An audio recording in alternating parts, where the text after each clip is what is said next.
Jiret, Ishi Ishmeret, Ishmesha Aaron Edwards. Hello and good day. That's Gaelic for hi, welcome. My name is Aaron Edwards.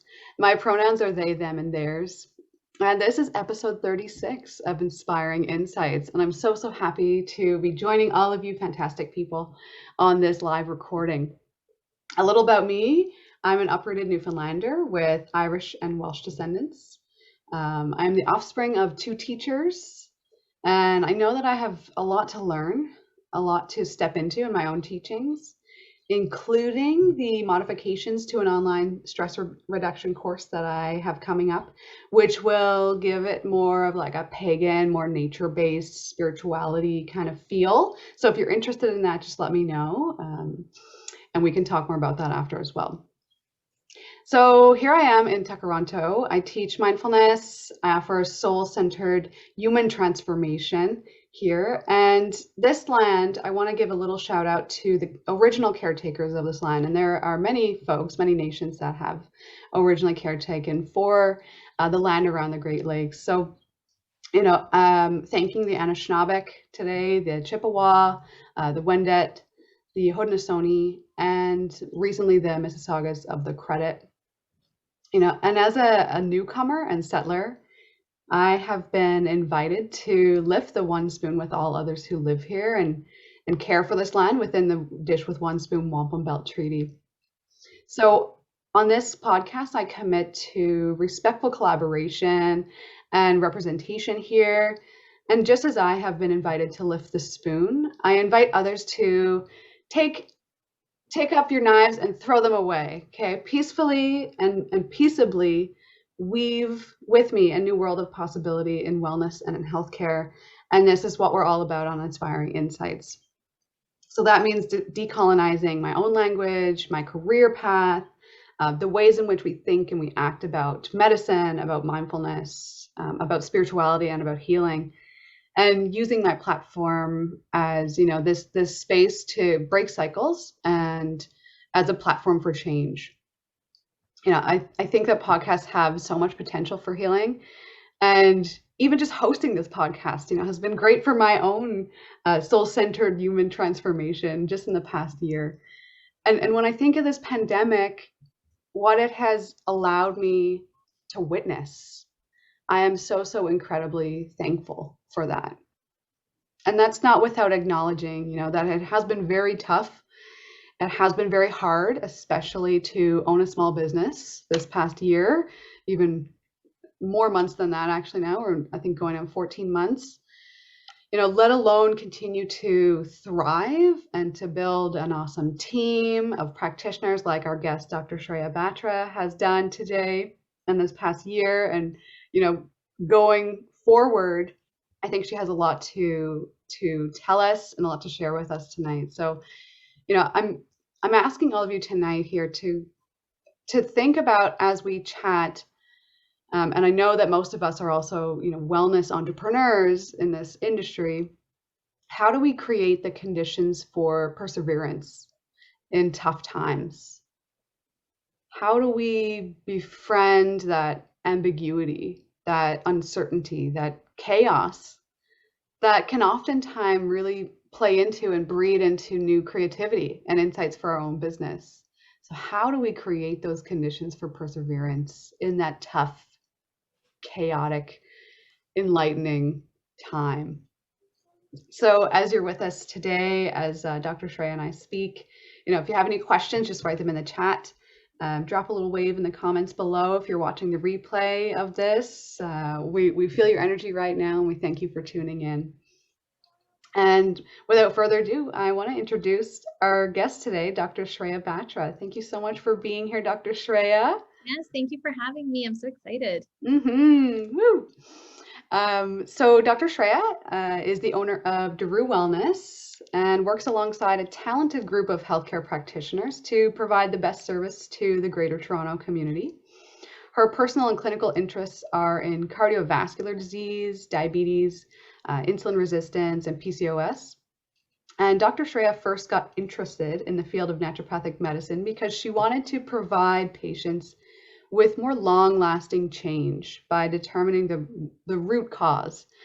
and preventing the progression of disease.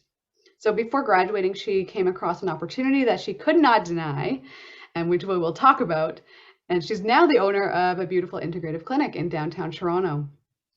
Dr. Shreya is also a graduate of the University of Toronto and the Canadian College of Naturopathic Medicine. In her spare time, she's an avid reader for medical and non-medical books, especially mysteries. We also share that in common.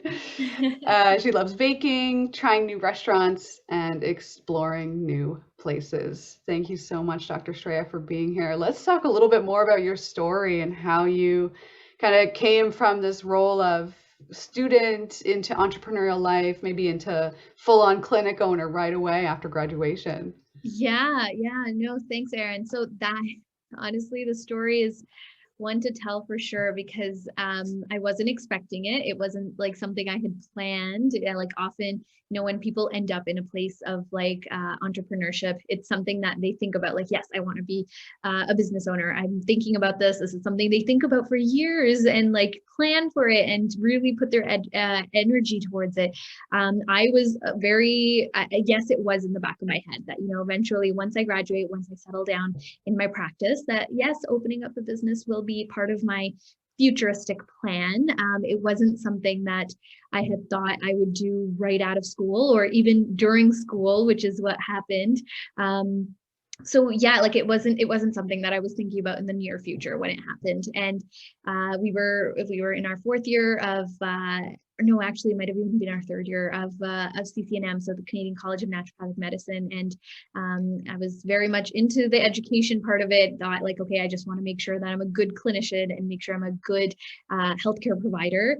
And I had been working at Darou Wellness, which is the clinic I own now. I had been working at this clinic as a student during the education period. So I worked here as a receptionist. I was here on Saturdays, like without fail, whether it be during exam period, in the middle of like practicums, or if we had like a bajillion assignments due, which is very likely in our education. But I was here regardless, like every Saturday without fail. And I loved it. I think it was the one thing that kept me going. It was the one thing that motivated me. Like I would come here and I would see patients feeling better and feeling like secure and feeling like they had a support system, and seeing all the other aspects of the education and everything that I was learning come into play. And I loved that feeling. So I felt like I needed to come here every Saturday, because as much as I like was drowning in schoolwork, it was the one thing that kept me going. So had been working here since my first year. It was like, I think the end of third year, maybe the beginning of fourth year, where Dr. Shreya Darou, who was the owner or the previous owner / founder of the clinic, me and her had sat down, and she's like, hey, like, what do you think about being a clinic owner? And I wasn't expecting it. It was kind of I was taken off guard. I was like, oh, I would just love to work here if you were going to offer me something after like my education. And she's like, no, like we should really start up this conversation and see what you feel about it. So one thing led to another. Before I graduated, so in fourth year, before I graduated, we had decided that we would go do the transition period, and we would go ahead and take this step. I had spoken to my social network and my family and my my loved ones, and made sure that everyone was on the same boat, because obviously I can't do this alone. It takes a village to definitely succeed in this kind of stuff. So I had amazing support from my family and friends, and I was like, okay, this is it. This is what I'm doing. So I became an owner of the clinic before I got my license. I studied my way through not only trying to learn the business, but then studied my way through our board exams, which happened shortly after. And a year and a half, almost 2 years later, here I am. Can't believe it's already been 2 years since I got my license. It's insane. Yes. Oh my God. And what a journey. I think that's one aspect of connection that we really don't think about, maybe, getting an actual network and working and committing to something, from the get-go, from year one, that you said, you're studying naturopathic medicine and you kind of dove right in there every Saturday at Darou Wellness. And that's beautiful to hear. And I'm sure Dr. Shreya appreciated that. It worked out for the best for all of us. Yes, yeah. Thank you for sharing that as well. It's, Of course. it's not every day someone just, walks up to a grad and says, "Do you want to buy my business?" I know. Again, it was very much unexpected, but I think, well, it was unexpected on my part. At least I'm sure Shauna thought this through very well, but it was definitely something that, again, it was at the back of my head that this is something I want to do eventually down the road. I want to be an entrepreneur. And I think going into naturopathic medicine, there is a part of us that, yes, we are healthcare professionals. This is something that we're going to do. We're going to help people, whether it be in the capacity that you do it in, Erin, or if it's just literally getting my license and helping people behind a desk. Like, there's so much potential for us to do it. And I think a lot of us in school don't realize that we are destined to be entrepreneurs in one way or another. And, I had thought about it like, okay, yeah, like 10 years down the road, I'd love to like open up my own space and have my own team and do all these great things. And then when it fell in my lap, it was like, oh my gosh, yes, I can't say no. I need to do this. It's great. It's fantastic. So yeah, it worked out great. I mean, again, I have such a supportive social network behind me. So I think that was my biggest thing getting me through it. Yes, for sure. You said some really key things there too. Is like almost as if like when we go, and I think a lot of us in the wellness field really are called to do this work. We feel a calling to actually get into this work. Absolutely. And so that automatically, it almost, not that it separates us from owning a business, but it's at a certain point, kind of like, oh, I want to do this work. And I don't necessarily want all the other responsibilities of, being an entrepreneur or, just owning and admin and all that other stuff that comes with owning a business. But, for a lot of us, it's like a pipe dream, it's like, okay, when I get out of school or when I'm practicing for 5 years or when I'm, in another 5 years, maybe I'll get a handle on things and like open up my own thing.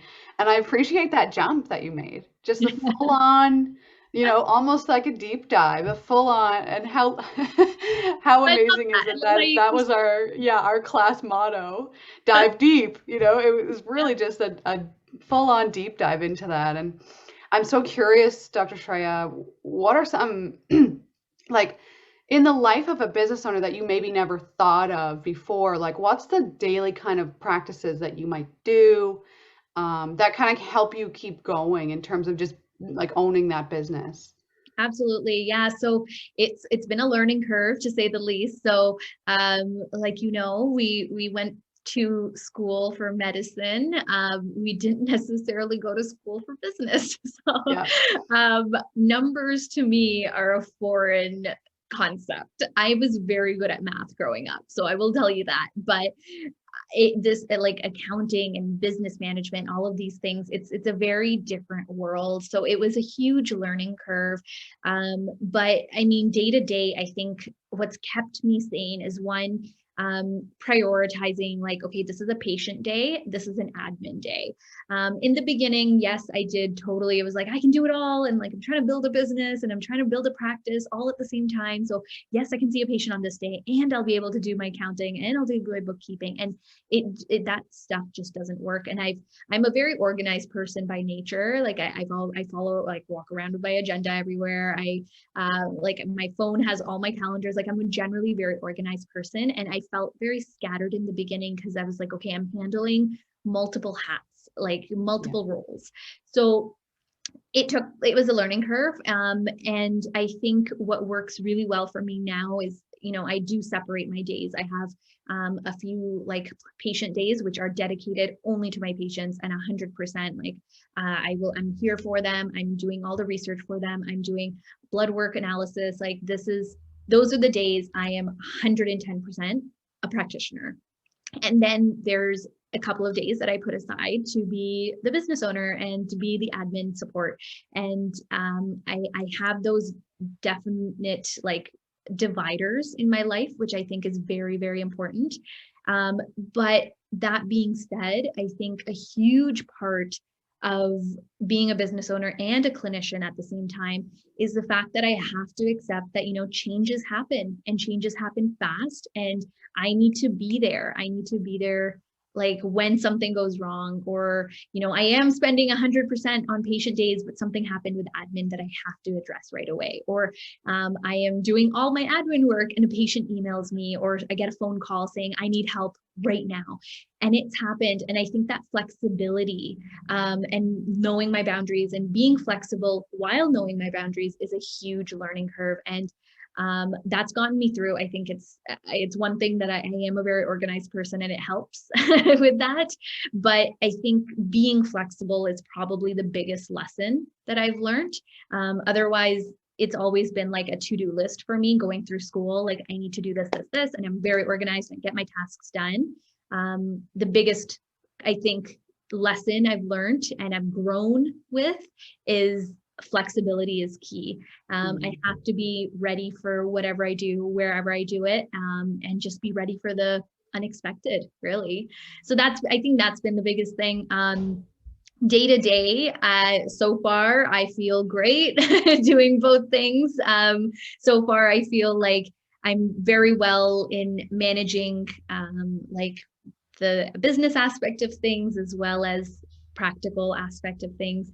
It is a huge curve for a brand new practitioner such as myself. I'm still learning. I'm still in both aspects, whether it be medicine or the business side. I'm learning it all at once. I'm grateful that, I have the time to do it. I'm young. I feel like I have the energy to do it. And thinking about it now, like, would I have had this energy if I had waited 5 to 10 years after practice or after graduation to open up a place? Like, I don't know. And I will never know at this point. So, very good point. I mean, I'm looking at it obviously from all the positives, and there hasn't been a single regret thus far. And I plan on it staying that way. Wow. Yeah, that's amazing. And that kind of leads me really well into what I was really interested and curious in next. And I do have a point that I want to circle back on. Remind me if I forget. Okay. It's on percentages in terms of like clinic versus like practitioner. But I'm curious, like, even in this just past year, going to pandemic, I know your roster of practitioners includes folks, that aren't actually able to practice right now, and how that kind of comes into play in terms of clinic. And, what's your stance on kind of like taking a step toward perseverance in this adverse time? In terms of like, just making sure that the team is still like the morale is high and that kind of stuff. Absolutely. Yeah, I am so grateful for the team that we have here at Darou Wellness. I mean, we are a phenomenal team. I know I'm biased. That comes from a very biased opinion, but they honestly are like the best group of people I have ever worked with, ever met. And I think one, our personalities we just like and forget personalities. I think it's just the energy that all of us have. I think personality is one thing. It's a very like, yes, you're this kind of personality, but the energy that we all bounce off of each other, I think is just so positive and so motivating and inspiring, which it's okay. I need to keep going. I need to keep doing this for them. So I think that's one of the driving forces. And oh my goodness, yes, you're right. Like, we've had people, and we still do, who aren't able to work during the pandemic just because regulation won't allow it. And it's so unfortunate. But it is, from a business perspective, going into this, I was prepared. Obviously, I wasn't prepared for a pandemic, but I was prepared that, being a business owner comes with its ups and downs. There's never going to be a high for the rest of my life, and there's never going to be a low for the rest of my life. A business goes up and down. Our practice goes up and down. Like everything in life is never like a stagnant line. It's always ups and down and flows. And I think I was grateful enough in my own headspace to have that kind of acceptance even before a pandemic hit us. That, okay, yes, you know what? Like, business is hard. It's not going to be like I dive into this and it's going to be like, yes, like I'm good and I have a great business and a thriving lifestyle. Like, never is it going to be like that. It takes a lot of work, takes a lot of energy, and there has to be times where there's highs and there has to be times that there's lows. And I was prepared for that. wasn't prepared for a pandemic, but I think my mentality in itself really pushed me through. I think, again, I have such a fantastic team of people that even when there are lows, it's like you come to work and it's a high. It's definitely a high. So in that sense, it's like, we're all persevering through together. We're never in this alone. And I give it all to the team that I have here. It's wonderful. And it shows, that's very insightful as well to kind of notice, that there's never always highs and there's never always lows. So kind of, going with the ebb and the flow. And personally knowing quite a few of your practitioners that you work with there, I can attest to that. It's very good energy in the clinic, and Absolutely. very nice from, from a client perspective as well to walk into that. And it's definitely felt. Oh, I'm so glad to hear that. Yeah. And I wanted to go back just a second about and ask, specifics, if you don't mind talking about this, like what percentages are you doing in terms of like working on your clinic, doing that admin stuff, maybe even outreach or marketing or whatever, versus on the clinician side? Because I know that a few people who will watch this are doing their own business, whether it be like in a brick and mortar style or online. So that's like the useful information that people can grasp from this. And I don't think people, honestly, take enough time to do the like clinic kind of like owning business side of things. What are your thoughts on that? Yeah, absolutely. So it's a tricky question because for me it varies week to week. It totally does. In general, I will tell you that when I started my practice, so about a year and a half ago, right before the pandemic hit, it was 90% admin and 10% patient base. Because obviously coming out as a new practitioner, I was building a practice. So I had to spend a lot more time on administrative tasks. And then also forget about being a new practitioner. I was also a new business owner. So I did have to spend more time doing more business related things just to make sure that that kind of stuff becomes my second nature. Now I think about it and I'm like, yeah, there's a bunch of things that are in the accounting aspect and things that are organization wise, like they're completely second nature to me. I don't even think about it. Like we do something and it goes into my books, or I do something and it goes into my Excel sheet, or I make a purchase and I know exactly where to put it in my whatever organization skills I'm using. So that took time in the beginning. That took time for me to build an organization method. It took me time to understand how to do it more efficiently, how to do it more clearly. And that's not something that came overnight. So in the beginning, 100%, there was a big like a change in like, how much time I was spending on patient. And then of course, there's weeks that I had a lot more patients. And that week I would find it was like the other way around. It was like 90-10, right? Where I was like, oh my gosh, I need to like review blood work. I need to do some patient research, find out like, and the beauty of our medicine, the beauty of the type of work that we do, it's individualized. Not every single thing is the same. Right. Someone walks in with PCOS, they're completely different from the next person that walks in with PCOS. So it like my patients, like I want to give them the time. I want to be able to provide them with the best possible research. And that requires me to spend more time on that kind of stuff. So in the beginning, yes, it was definitely heavy on more of the admin because I needed to do that. I needed to learn the process. I needed to do that kind of stuff. And yes, there were times where it was switched around based on my schedule, based on the weeks that I'd have more people. Now I would say it's actually a very good 50-50. I have my handle on like admin stuff in that kind of stuff. For outreach, I do try to dedicate like a little bit of time. I haven't been as active on my social media as I should be, or I want to be, I should say. But that doesn't stop me from doing outreach in other ways. Like this morning, I did a webinar for another corporation where they just wanted to talk about stress during COVID. That is a form of outreach. It's a way of me to educate the society. And I think that's so, so important. And yes, it may impact my business positively, but it's something I love doing as a doctor as well.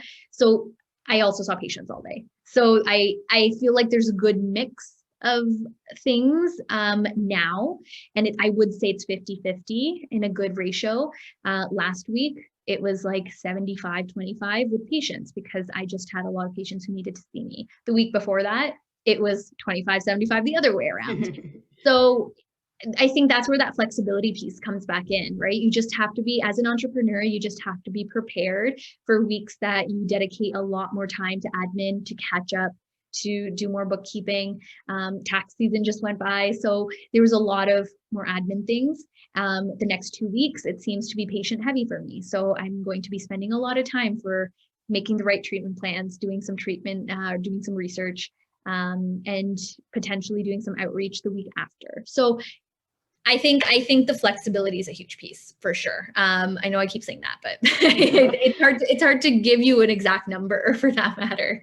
Yeah, no, and that makes sense. I think flexibility is key, and also that, like you said, you're more akin to, like, having these types of awareness because you use your scheduler so fabulously. And I feel like maybe that's one piece that I could use a little bit better. So these are all the things you're saying are like, oh, okay, like trickling in here and there. Dr. Shreya, I have a question about specifically this past year. I think a lot of our appointments have turned into more virtual appointments, at least for naturopathic doctors. I know, obviously, there's still a lot of folks doing like acupuncture in real life and that kind of thing, but in real life. But like, I think on average, the average person picks up their phone about like 80 to 150 times a day, anywhere in between that.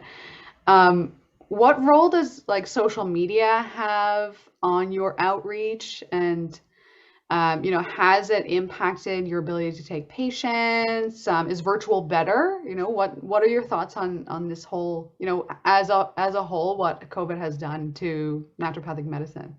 Yeah, I will tell you, I think it worked out for the better.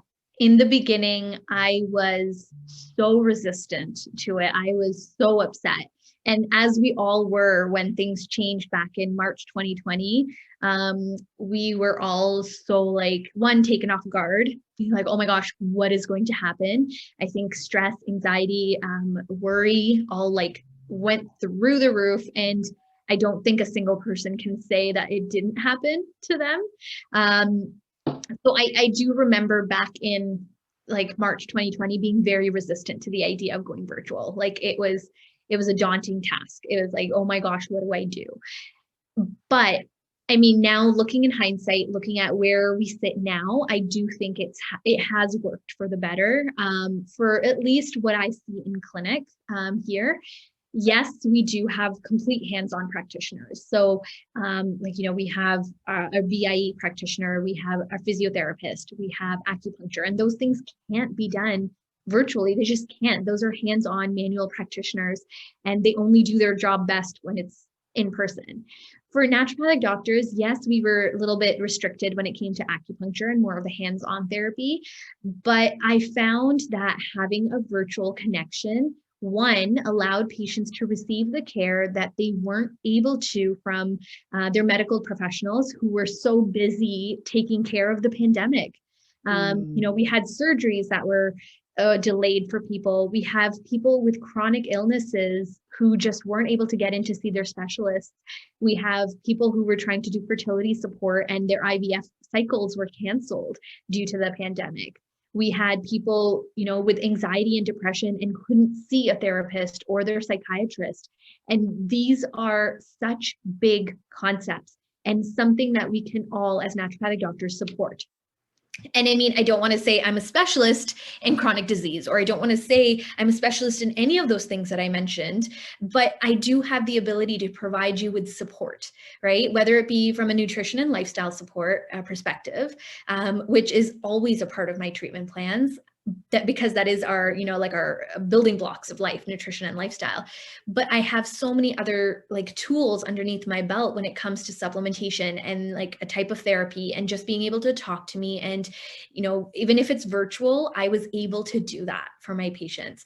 So yes, building a practice in a pandemic was the most daunting thing, but I find that I was still able to get in touch with my patients. I was still able to provide them with their support.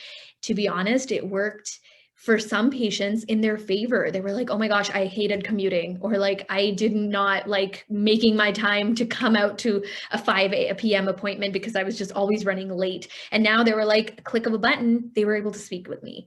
So that was a huge, huge benefit that came from it. The drawback in the beginning was definitely there are times when people need the face-to-face and the isolation from family members, from their household, from other people around them. And that was definitely a drawback, I find. Some people were like, oh, I can't speak at home, or I am not able to talk about this here and now. And that 100% was a huge hindering factor. I think for the good, after a few months, we were considered essential again. We weren't the first lockdown. So from like March to June, everything was a panic. After that, we were deemed essential workers. So people were able to come into person in office when they needed to. Which again, it worked out wonderfully. Like I am still right now, my practice, I can tell you this very clearly, my practice is probably 90% virtual and 10% in person. And that 10% is usually acupuncture, usually something hands-on like a B12 injection, or it's people who just need my support face-to-face. I do miss seeing people's smiles when they're sitting in front of me, because we both have I'm double masked, I'm wearing PPE, and like they're wearing a mask the entire time. So I do miss that aspect. And that's the virtual connection that I feel like is great. I do see them face to face with their smile. And I love seeing that part of people. But I feel like both aspects have worked out in a beautiful way for the better, to be very honest. Yeah, I appreciate that perspective as well, because it was for the first couple of months totally a panic.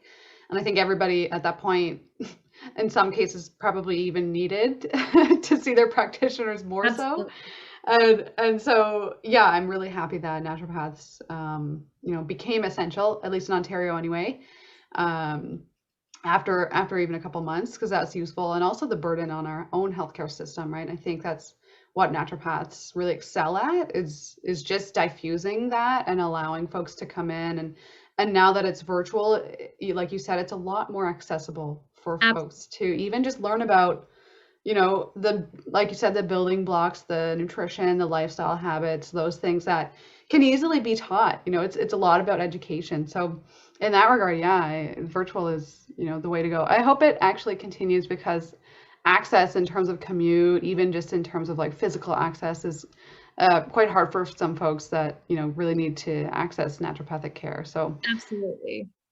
Yeah, I'm glad about that. And I know that you have, maybe a few more tips and tricks for us. I'm just looking at the time, and so we're gonna, maybe take questions in a couple minutes.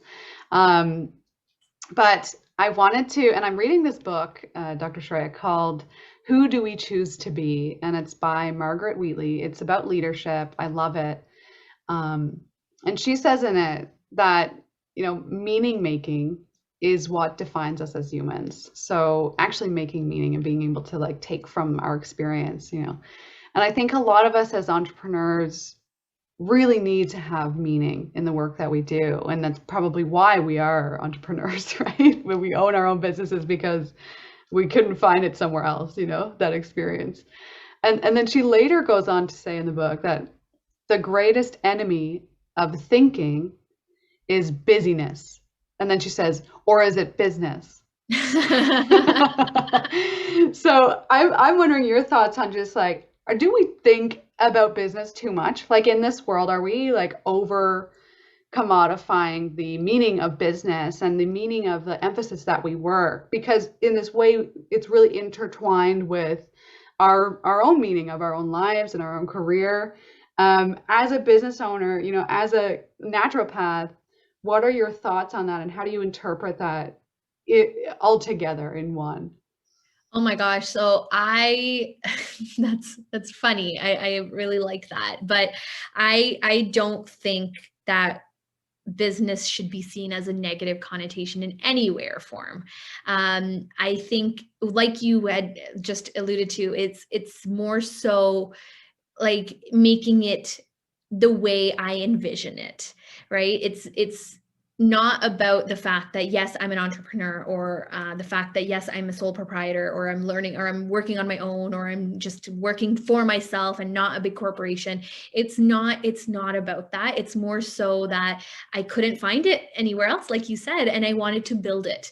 By nature, I've always been a leader in a way you can say. I've always had that kind of personality where I would get up on stage. Even when I was like a year old, I would just like run up on like some kind of performance that was happening. My mom tells me this story all the time, and I would just start dancing in front of like a crowd, and it was just my personality. I mean, I went through high school being a student council president, and I was always involved in leadership clubs, and it was just my personality. And I think owning a business and growing a business and having a team that I love and want to support, and having a team that supports me back, that was my vision. And I don't think a business should be considered like, is it a commodity, or is it like, no, it's just me. It's just who I am and who I want it to be. And I think that's the beauty of it. I have the flexibility to make it mine. I have the flexibility to reach out to the community in the way I want to reach out to the community and support the community. It's my way of impacting the world in a way that I don't think I could have done if I was part of a different sector in anywhere form. I mean, as naturopathic doctors, like you said, we have this calling to help people. And just because I'm a business owner doesn't take away from the fact that I'm helping people. I am just impacting the community in multiple different magnitudes. And that's my definition of business. And that's my definition that I'm going to keep it at. Yes. I hope that makes sense. Oh, I love that. And like full on snaps for like everything you said. I love that kind of like making that impact, I think that's very useful, because in a way we are, we're really called to make meaning. So I love that. And by the way, that book is amazing. It's actually quite Oh my gosh, I'm going to have to read it. Yeah, I'll send you a picture of it. But it's for everyone else out there. Who Do We Choose to Be by Margaret Wheatley. Very good. Dr. Shreya, any other kind of tips or tricks of the trade that you have learned in the past year and a half since owning a business, for any other entrepreneurs out there, any other wellpreneurs out there that want to, become better business owners? Yeah, honestly, again, it's what I've been saying all along. Like, again, I'm still learning. I'm nowhere where in like a way that I am a professional or expert in this field at all. I think I'm growing just as much as the next person. But I think flexibility, like I've said, is probably my biggest word, especially during the pandemic. And I honestly didn't even realize it until I'm speaking to you right now. But I think flexibility has been probably the biggest attribute. Things happen, and I have to be ready for things to change. And whether it be in a personal life setting, whether it be in a business setting, whether it be in a practitioner setting, flexibility is the one thing that I went from a place of being the most in control kind of person that I knew exactly what I was doing next week, next month, next year type of person, to being like, here's a pandemic, deal with it, where no one knows what's going to happen. So I think that learning piece on its own is so important for business owners, for entrepreneurs, for wellpreneurs, because I feel that we need to be flexible and ready for change, not only in a business setting, but also in an education setting. Our environment's constantly changing. New scientific theories are always coming out, new scientific discoveries. And I feel that flexibility all around is so, so important. So yeah, that I think that's my biggest piece for entrepreneurs who want to be business owners in the future, and who want to grow a team and have an impact. I think that's the biggest thing I could say. Oh, wow. I'm like so looking forward to more chats about leadership with you. I think, we I love it. only scratched the surface of this so far. And yeah, flexibility in a pandemic. I mean, hey, I got to give it to you. That's like number one. You're doing a great job at it. Darou Wellness is doing great. So Thank you so much for just chatting and taking the time with all of us here today to hang out and to just give your insights and your wisdom on such topics that at this point I think everyone's interested in, because owning at least an online business is maybe a little bit more within everyone's reach at this point. Any questions or comments from the peanut gallery out there? And Dr. Shreya, you can maybe just give the folks a way to contact you as well, if you like. Yeah, absolutely. So everyone can reach me on my Instagram or Facebook. It's just my handle or my hashtag would be Dr. Shreya Batra. So you can reach me out there. You can also find me on my website or just at the clinic. You can just type in Darou Wellness. I'm in the West End of Toronto, and you can find me there. I'm always happy to chat. I think it's I want to build community, and I think it's what I do. It's always what I've done, and I'm always happy to build. Yes. And one thing I learned, if I could share in this conversation with you, is diversifying marketing strategies, right? Not only are podcasts a great way, but doing webinars for corporations or businesses or other small businesses that might be, your next door neighbor that might be interested, and talking about things that you might not think you're fully an expert in, like stress in a pandemic is pretty general, that I think a lot of folks in the wellness world can have a chat about, right? Yeah, absolutely. Yeah. Not to put you on the spot there, Jen, anything coming from you?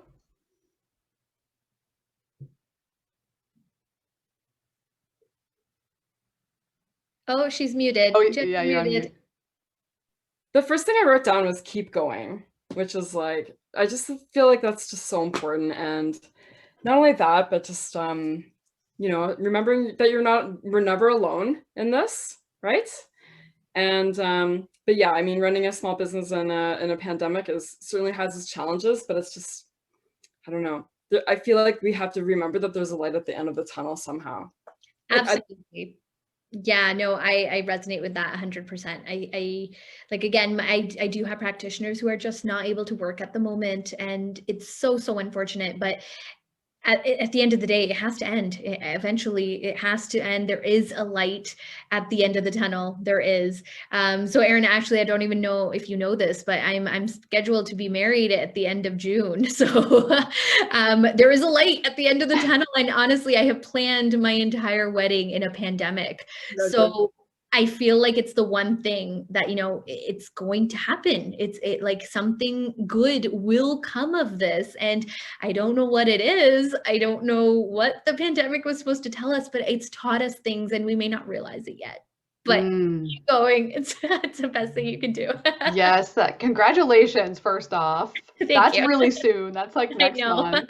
Oh my goodness. Congrats. Also, that integration piece, very, very big, just letting it ride out. We don't need to know the answers right now either. Yeah. That's big. That's really big. Yep, exactly. Just go with the flow. Let's go with the flow. It's going to work out. And my final question for you, Dr. Shreya, before I let you go, this has been amazing, by the way. And I ask all of my guests here on the podcast this question: what keeps you inspired? Oh my gosh, that is a big loaded question. What keeps me inspired? I'm going to sound so repetitive here based on the conversation, but it is my community, whether it be the amazing and wonderful practitioners that I work with. And I have nothing but good things to say. I don't even think I can describe the type of people that I work with, but they are a community and they keep me going. And that doesn't only refer to the people I work with, but the people that I work for. So all of my patients, all of my clients, they keep me motivated. They keep me inspired. They keep me going. And then family and friends, like, they're the ones that are holding me up. So it seems like such a cliche response, and I apologize for that.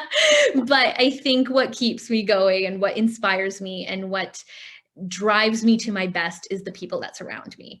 I don't think I would be able to do this without the people that support me. This isn't like, again, it takes a village. It takes a village, it takes a town, it takes a city to build even a small business. And that community is the biggest piece, I think. So making connections, making networking connections, making family connections, friends, the people you work with, it's huge. You can't do this alone. You just can't. So wholesome you are. So wholesome. Thank you, Dr. Shreya Batra, everyone. She is the owner of Darou Wellness, and I just want to spell that for everybody out there. Darou, right? Yes. Got it. Yeah, Darou Wellness, downtown Toronto, west downtown near Liberty Village. Amazing clinic. Lots of amazing practitioners there. Not only naturopaths, but also acupuncturists, physios, osteopaths. Biofeedback, energetic practitioners. I'm probably saying that wrong. Sorry, Jen. And lots of those people who have been on our podcast, actually. So thank you again for creating that space and creating that leadership and keeping on going in this time of pandemic. Dr. Shreya, thank you so much for being here.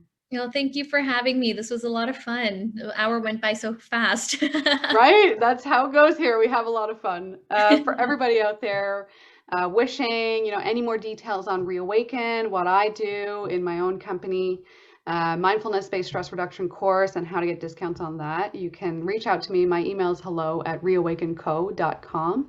My Instagram is the Erin Edwards as well, or reawaken_co on Instagram as well. We're pretty active there. And for everybody out there who wants to join in at any point, we're here every Wednesday, live recording Inspiring Insights podcast with amazing guests like Dr. Shreya and a few of her other practitioners that have been on our podcast before. Check out our YouTube channel for those replays. It's Inspiring Insights at Reawaken Co. Thank you all. Have a lovely evening. Thank you.